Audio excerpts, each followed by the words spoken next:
America और Donald Trump से पूरी दुनिया जानना चाहती है, क्या वेनेजुएला की घेराबंदी का मतलब है 24 घंटे के अंदर वेनेजुएला पर हमला, यानी ऐसा युद्ध जो पूरी तरह एक देश को तबाह कर देगा।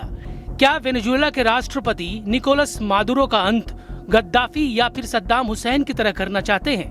अमेरिका ने क्यों वेनेजुएला को अचानक अपना दुश्मन नंबर 1 बना लिया है? 8 युद्ध खत्म करने वाले ट्रंप क्यों दुनिया के सबसे जंगखोर लीडर बनना चाहते हैं?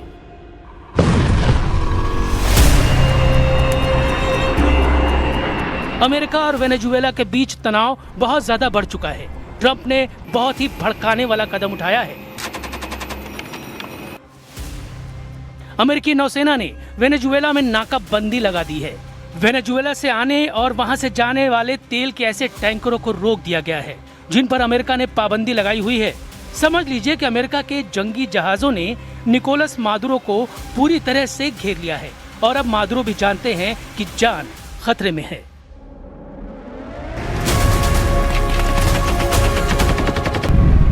अमेरिका बार बार डोनाल्ड ट्रंप का इशारा बता रहा है।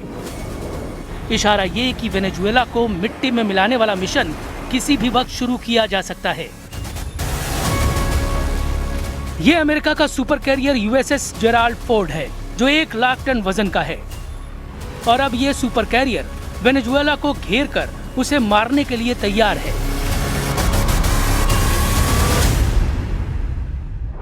अमेरिका के जंगी जहाज अब पूरी तरह से वेनेजुएला को रौंदने के लिए तैयार हैं। अमेरिका का सबसे बड़ा एयरक्राफ्ट कैरियर जेराल्ड फोर्ड इलाके में तैनात है। अमेरिका ने स्टेल्थ फाइटर जेट F-35 के साथ परमाणु पनडुब्बी भी तैनात कर दी है, यानी 5000 से ज्यादा नौसैनिक और 75,000 से ज्यादा फाइटर जेट किसी भी वक्त हमले को तैयार हैं। डोनाल्ड ट्रंप ने सोशल मीडिया पर एक पोस्ट में कहा है कि वेनेजुएला अब तक के सबसे बड़े नौसैनिक बेड़े से पूरी तरह से घिर चुका है। ये घेराबंदी और बढ़ेगी और निकोलस मादुरो को ऐसा झटका लगेगा जैसा उन्होंने पहले कभी नहीं देखा होगा। ट्रंप ने कहा है कि मादुरो को अमेरिका को सारा तेल, जमीन और दूसरी संपत्ति लौटानी पड़ेगी जो वेनेजुएला ने पहले हमसे चुराई थी। Drugs coming in by sea are down 94%, and we're trying to figure out who the other 6% are. But they're down 94%, and we're going to start hitting them on land, which is a lot easier to do, frankly. But these are a direct military threat to the United States of America. They're trying to drug out our country.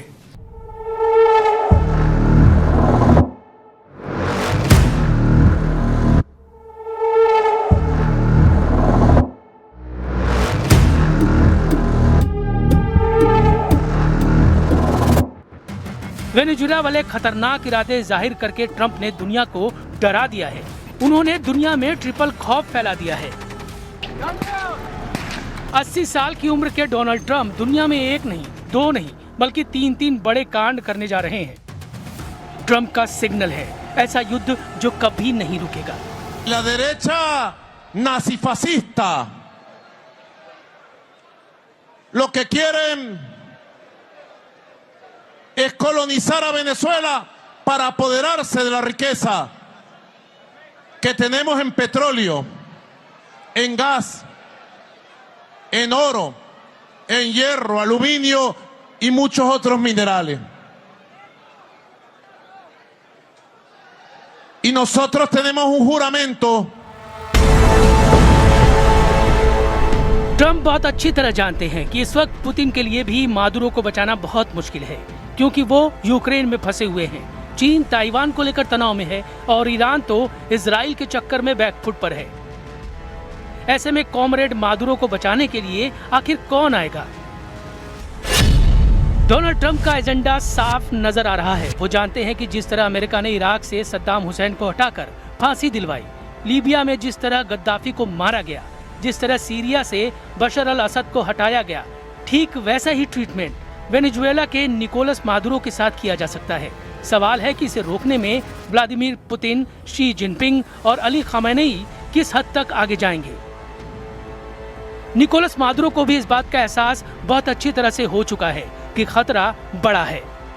Como no puede decir que nosotros tenemos un arma de destrucción masiva, como no pueden decir que tenemos armas químicas, cohetes nucleares, inventan un pretexto para crear otra Afganistán,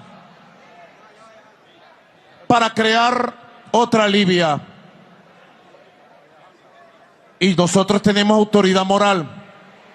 Y con la bendición de Dios Padre Todopoderoso digo, no more Vietnam, no more Afganistán, no more Libia, no more Irak, no more war eternal, no, no, no y no.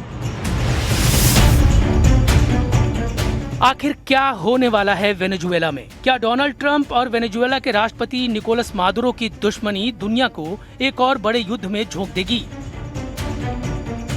Trump ने जिस तरह से Caribbean सागर में अपने बेड़े तैनात किए हैं, उससे साफ लग रहा है कि डोनाल्ड ट्रंप की नीयत में बहुत ज्यादा फायर पावर है। लेकिन ट्रंप की असली युद्ध वाली आग बुझाने के लिए मादुरो ने 3 बड़ी ताकतों से संपर्क कर लिया है।